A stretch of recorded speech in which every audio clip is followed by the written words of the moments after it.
jours du mois saint de Ramadan. Vous êtes les bienvenus dans cette édition dont voici les grandes lignes. Poursuivant son séjour de travail en Russie, le chef de l'État a échangé avec plusieurs personnalités qui lui ont exprimé leur soutien pour le développement de la Guinée.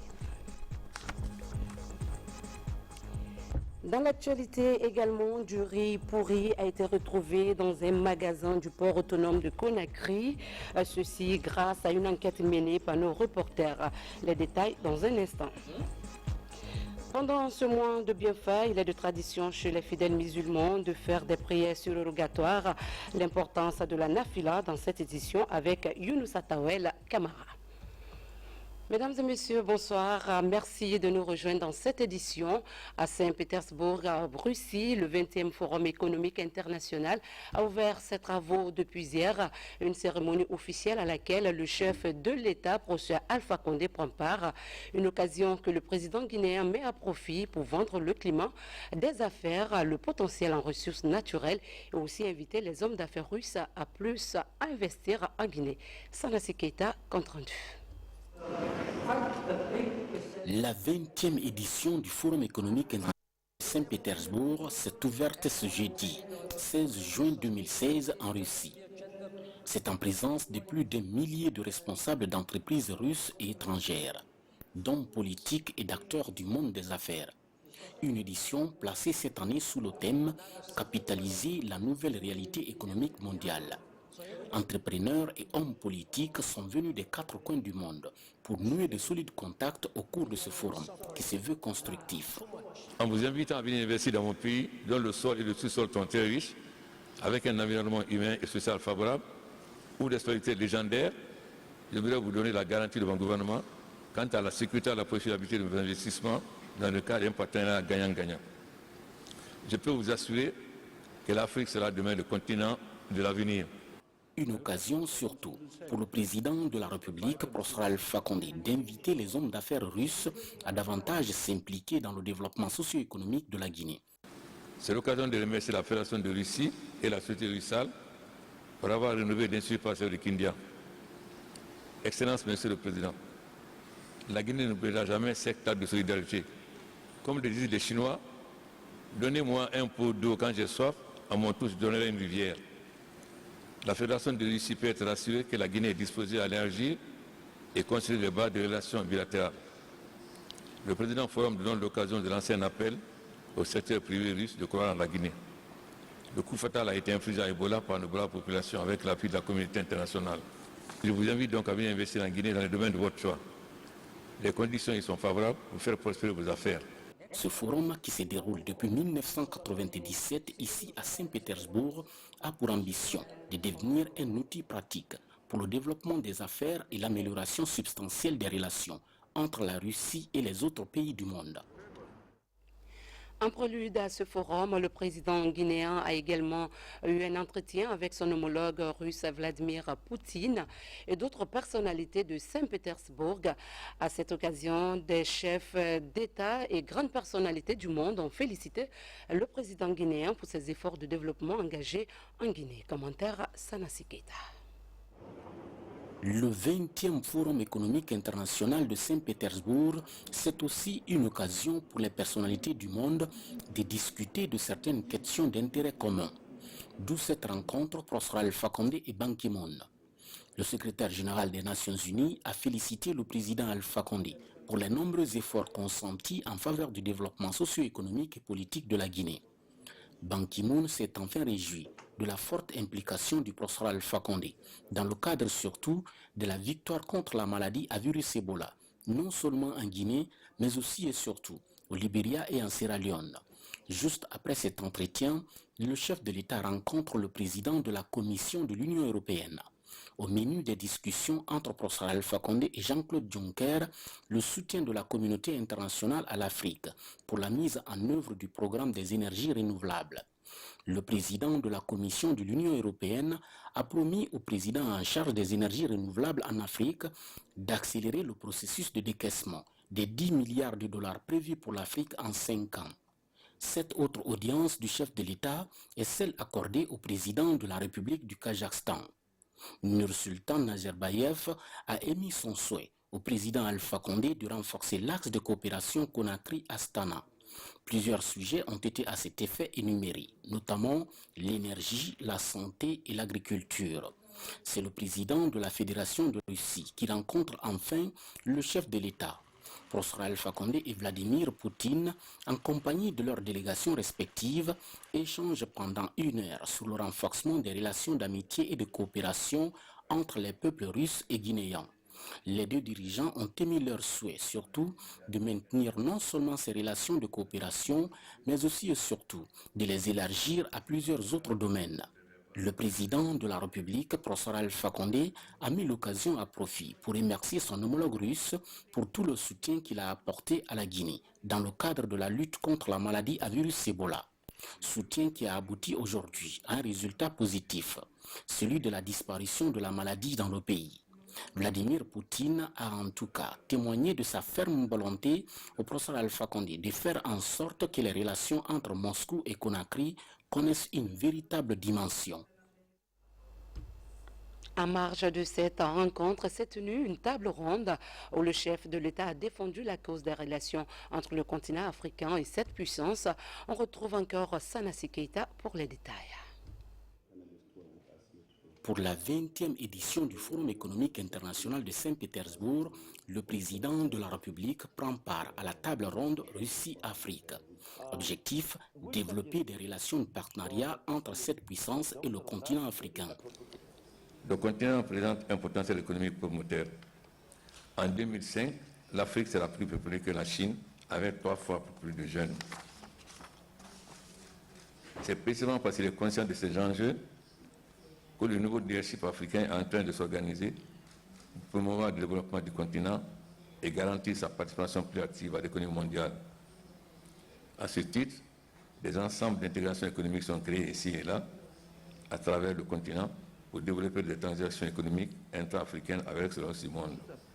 Pour mieux profiter de ces relations entre la Russie et l'Afrique, le président de la République, professeur Alpha Condé, met en lumière certaines recommandations. Que pouvons-nous dire de la place de la Russie dans l'Afrique d'aujourd'hui?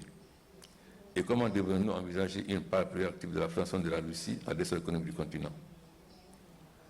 En adressant ces questions, force est de reconnaître que malgré sa puissance économique, notamment ses atouts financiers, techniques et technologiques, de la part du marché de la Fédération de Russie en Afrique est faible. Ce état de fait n'est pas une fatalité. Il peut être changé et doit être changé pour permettre à la Russie de retrouver sa place de partenaire privilégié du continent africain. À cet égard, qu'il me soit permis de faire certaines recommandations. Premièrement, la Russie et l'Afrique doivent mettre en place un forum permanent Russie-Afrique, à l'instar des autres puissances économiques du monde. Je pense au sommet Chine-Afrique, IES-Afrique, Inde-Afrique, France-Afrique. Ces forums seront de véritables plateformes d'impulsion politique pour promouvoir les échanges économiques et des partenariats publics-privés. Deuxièmement, la Russie devrait se doter ses relations économiques avec le continent d'instruments d'appui financiers propres à favoriser les échanges économiques. Les exemples de l'Exim Bank de Chine, Exim Bank américain, Exim Bank Inde ou la COFAS en France font légion. Troisièmement, la Russie doit s'impliquer résolument dans le règlement des conflits sur le continent africain pour aider notamment à freiner l'avancée du terrorisme international et d'intégrer nos religieux. Cette table ronde Russie-Afrique permettra sans nul doute d'insuffler une nouvelle dynamique dans tous les domaines de coopération. Revenons en Guinée où l'Institut national de statistique se donne l'idée de doter la Guinée de références macroéconomiques adaptées. Une rencontre entre les parties prenantes pour la présentation de la stratégie d'assistance a eu lieu dans les locaux du ministère du Plan et de la Coopération. Un diagnostic a été fait sur les différents domaines concernés. Diane Yansane nous signe ce reportage. Depuis une décennie, la Guinée ne dispose pas de données statistiques fiables. Les dernières informations chiffrées datent de 2006 et manquent d'actualisation. Cette concertation entre les cadres du ministère du Plan et une délégation de la Commission économique africaine aborde le sujet. Il est question de réévaluer le PIB actuel guinéen. Nous sommes là pour une assistance technique. Et l'assistance technique va consister à quoi? À accompagner l'équipe sur le plan vraiment technique. Ça veut dire comment procéder à cette réévaluation du PIB. Ça veut dire qu'est-ce qu'on a besoin comme matériaux pour le faire, quelles sont les méthodes qu'on va appliquer, et à la fin, on va s'asseoir, faire une synthèse, discuter et voir la cohérence des données et faire une certaine analyse avec eux. Une des activités du Fonds monétaire, c'est de donner l'assistance technique au pays. Et nous donnons beaucoup d'assistance technique dans le côté des comptes nationaux à l'Institut de statistique. L'activité que l'Institut de statistique veut faire, c'est très important parce que pour faire l'analyse économique, c'est important d'avoir une donnée très claire sur la production dans le pays qui est donnée par le PIB.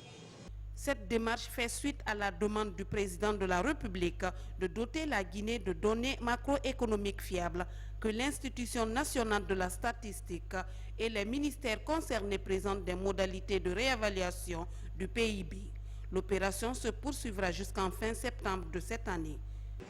L'objectif qu'on se fixe pour la révision va s'étaler sur 2 périodes. La première, c'est d'ici fin septembre, nous allons collecter le maximum d'informations auprès des entreprises, auprès des ménages, auprès du secteur agricole pour réévaluer notre PIB. Donc en fin septembre, on pourra donner les PIB de 2011, de 2012, de 2013, de 2014, voire 2015, calculés sur la base d'une couverture totale. L'évaluation touchera tous les secteurs d'activité. 2006 est la date de la dernière base de référence du produit intérieur brut. Environnement, c'est parti pour la caravane de collecte de fonds pour le reboisement 2016. Le ministère de l'Environnement, des Eaux et Forêts compte mettre en valeur 2000 hectares des berges des cours d'eau, mais aussi les têtes de source des grands fleuves du pays. Ceci pour atténuer les dégâts environnementaux. Ousmane Bangoura nous conduit à la primature pour la première étape de l'opération. Ce chèque de 10 millions de francs guinéens est la contribution personnelle du Premier ministre, chef du gouvernement, pour accompagner le département en charge de l'environnement dans son vaste programme de mobilisation de fonds pour le reboisement 2016. Cette année, le département compte reboiser 2000 hectares, toute chose qui réconforte le chef du gouvernement. Nous avons de nombreuses priorités définies par le chef de l'État dans le cadre de notre politique de développement. Parmi les priorités que nous avons aujourd'hui, vous voyez, le chef de l'État est sur tous les fronts pour parler de programme accéléré de sécurité alimentaire. Nous savons que lorsque le sol est dénudé, il s'appauvrit au fil des années parce qu'il n'y a plus rien pour maintenir sa richesse et surtout, il y a une grande érosion qui se forme. Donc il est important que tous les Guinéens comprennent que la préservation de la forêt est une priorité pour tout le monde.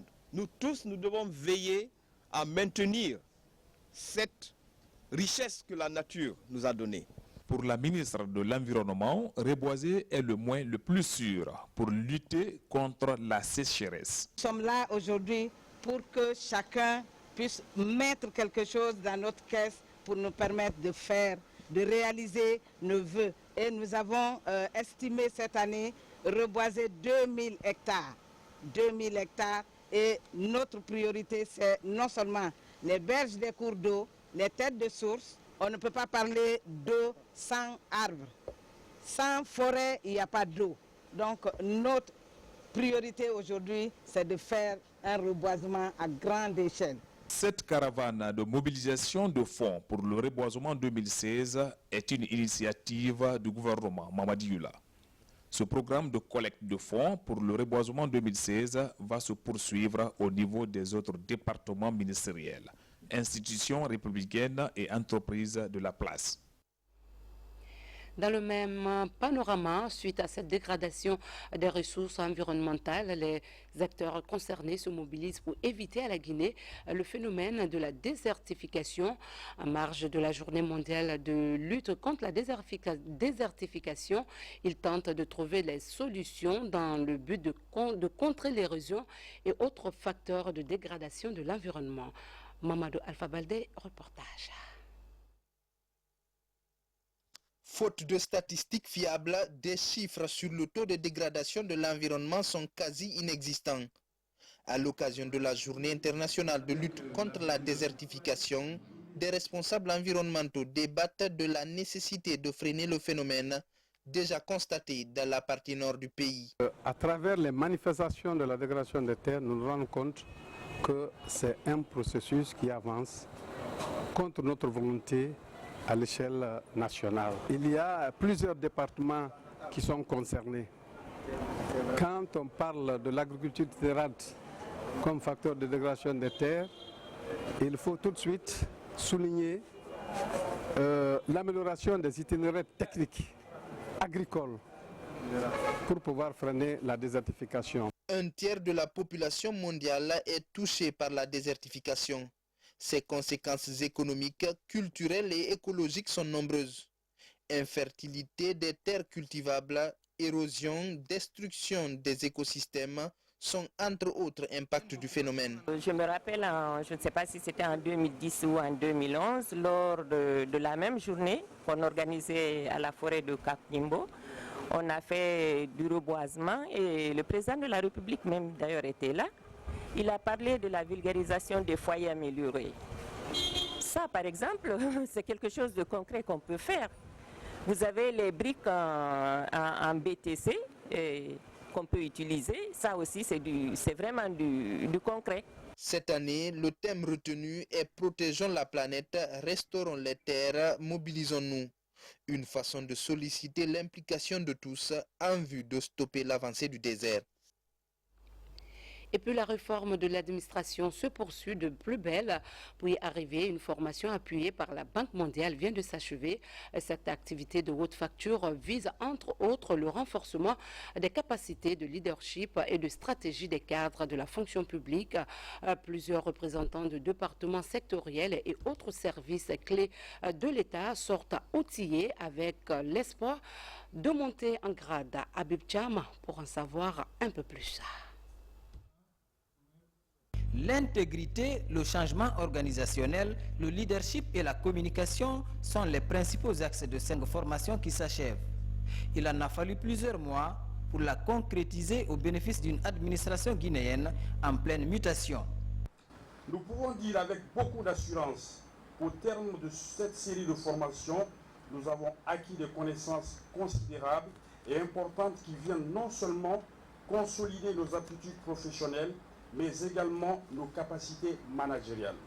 Deux partenaires stratégiques ont contribué au succès de ce nouveau cap du processus de réforme de l'administration. Ce sont la Banque mondiale et l'École nationale d'administration publique du Québec. Ce soir, on franchit le cycle de la formation qui était un cycle avec 3 formations sur la gestion de l'intégrité, sur le leadership et sur la gestion de projet. Maintenant, le défi, ce sera de vraiment penser à des stratégies pour intégrer les connaissances et les mettre en pratique dans les tâches qu'ils auront à exécuter pour la mise en œuvre de la réforme. 45 cadres importants au sein du ministère des Finances, de la fonction publique, et ainsi que le Parlement et le ministère du Budget ont été formés. La Banque mondiale a été vraiment honorée d'avoir appuyé ce programme important. Loin d'être une simple figuration, ces attestations désignent une nouvelle élite de cadres guinéens, des acteurs clés qui doivent désormais porter le processus de modernisation de l'État. Il s'agit, n'est-ce pas, de renforcer les capacités des hauts cadres guinéens pour pouvoir mener à bien les actions de réforme, les actions de développement. Alors c'est à ce titre que la Banque mondiale a bien voulu financer le projet, dans le cadre du projet gouvernance et responsabilité du secteur public, ce projet de renforcement des capacités des acteurs clés des réformes en Guinée pour pouvoir les préparer ces cadres, les outiller à gérer, à mettre en œuvre les politiques publiques, les projets et programmes de développement. Pour conforter son expérience, la nouvelle équipe pédagogique aura droit à une bonification, un nouveau statut qui rappelle les grands enjeux de la formation et du perfectionnement de l'administration. Dans l'actualité également, du riz avarié au port autonome de Conakry, notre rédaction a frappé un grand coup grâce à une enquête menée par nos reporters. Du riz impropre à la consommation a été retrouvé dans un magasin. Selon les informations, cela fait plus de 6 ans que ces sacs de riz sont stockés puis vendus à la population. On en sait plus avec Alia Kamara, Alsenilisto Kamara, Mohamed Kabeli. Du riz impropre à la consommation. Ce stock est intercepté de justesse par des services d'inspection de l'État. L'importateur voulait passer par les mailles du port autonome de Conakry pour mettre ses denrées dans la circulation. Il aurait même bénéficié de la complicité de certaines grandes structures portuaires. Avec le riz pourri là, quand même, c'est décevant. Le riz là, on fait sortir le riz là, on revend ça à la population. On transforme ça en mal gâteau, en cagna, on donne ça à la population. Et puis ça, c'est vilain à voir, c'est décevant. C'est ça qui rend les gens malades. Les gens tombent malades n'importe comment. Bon, il y a la Transmarine, il y a Transmar, et Transco, et même Ejetma qui est le président. Mais qu'est-ce qu'ils font avec ce riz-là? Ils prennent le riz pourri là, et le met avec le riz normal et le vend à la population. Ce coup de filet, réussi par le service du contrôle qualité, est l'illustration de la volonté de l'État de veiller sur la qualité des produits destinés aux populations. Dès que ces conteneurs ont été débarqués à Conakry, l'inspection de qualité, n'est-ce pas, des produits s'est rendue sur le terrain. Quand ils ont ouvert le conteneur, maintenant, la vapeur du riz qui est sorti les a fait tomber. Ça veut dire que le riz n'est pas de bonne qualité. Depuis, il est stocké. Quant à dire que ce riz-là est mélangé avec le riz qui est bon pour être vendu, là, je ne peux pas le témoigner et je ne suis pas d'accord. Mais c'est un contentieux qui est créé entre l'État et l'importateur.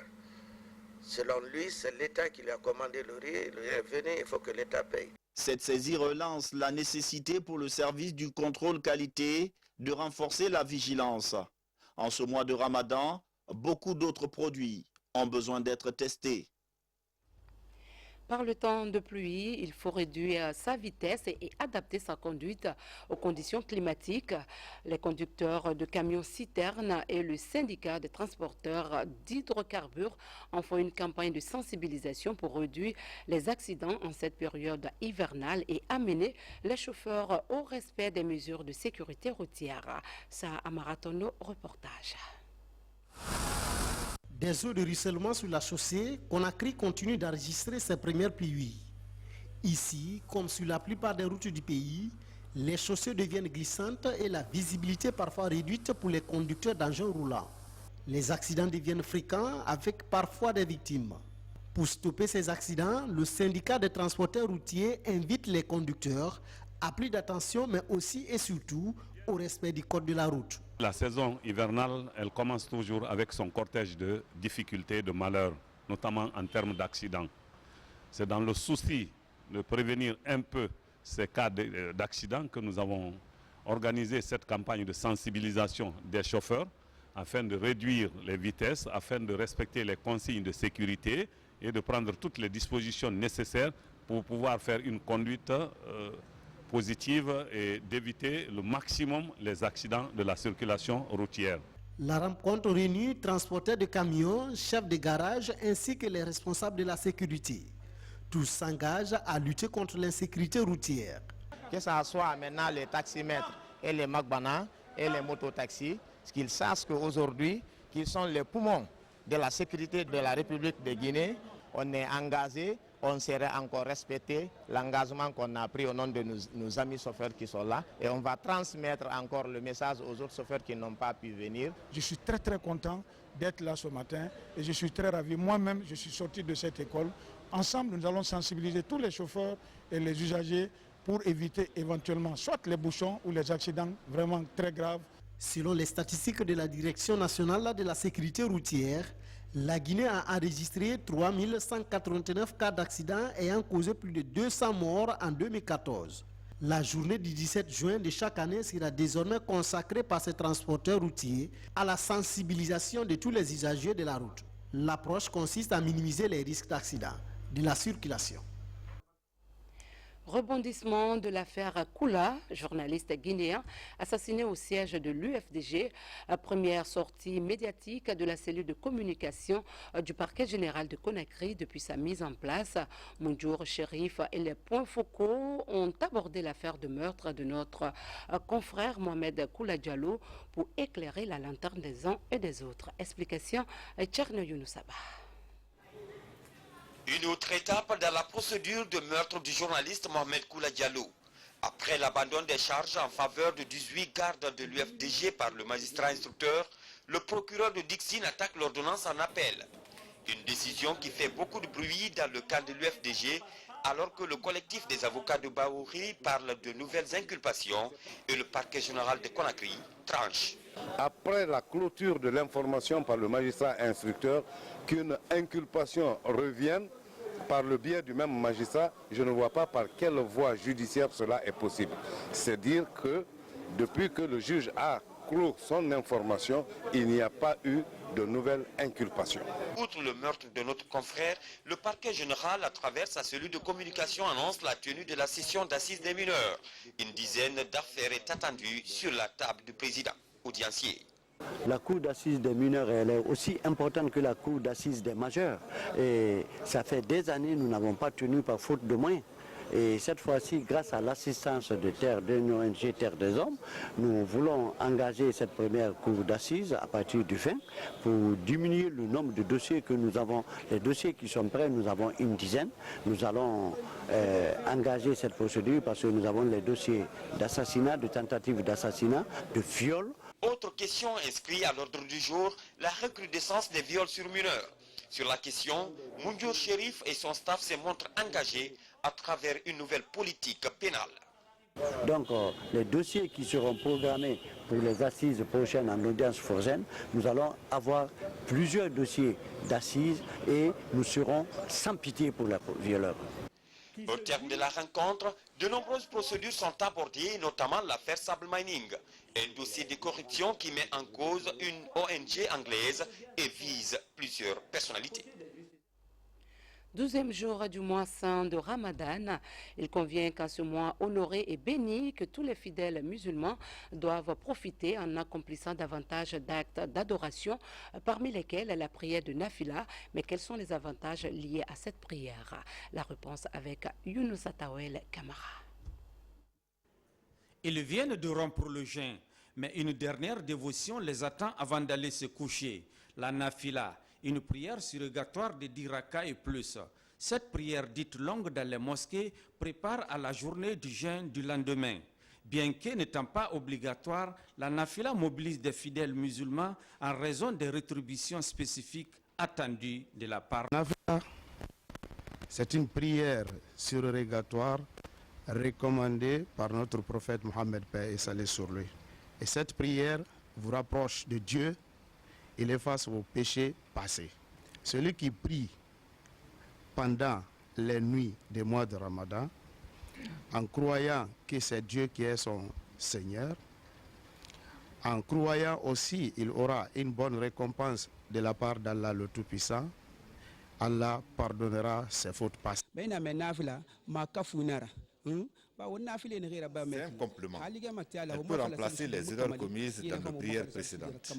Après les 5 prières obligatoires, toutes les autres prières représentent la nafila.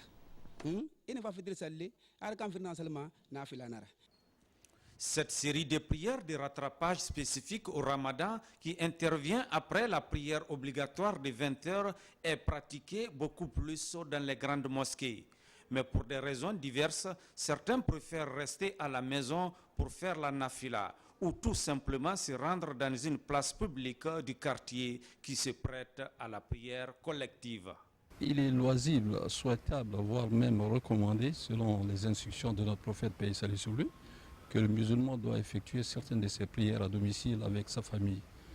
Et cela veut tout simplement dire que voilà, les prières à la maison, évidemment, elles n'ont pas les mêmes valeurs que les prières en congrégation à la mosquée. condition physique, ça peut être dû à la maladie. La nafila reste une épreuve pour les jeûneurs musulmans. Mais pendant 29 à 30 nuits, tous rivalisent d'efforts pour espérer bénéficier de ces bienfaits. Partout en Guinée, cette tradition islamique est entretenue avec ferveur au début et surtout en fin du mois saint. Un mot sur la valeur des actes surrogatoires pendant ce mois béni de Ramadan avant de nous quitter. Celui qui veut gagner le paradis délaisse la négligence et qu'il se lève dans la nuit obscure pour bénéficier du courant et de sa lumière intense. Bonsoir à tous.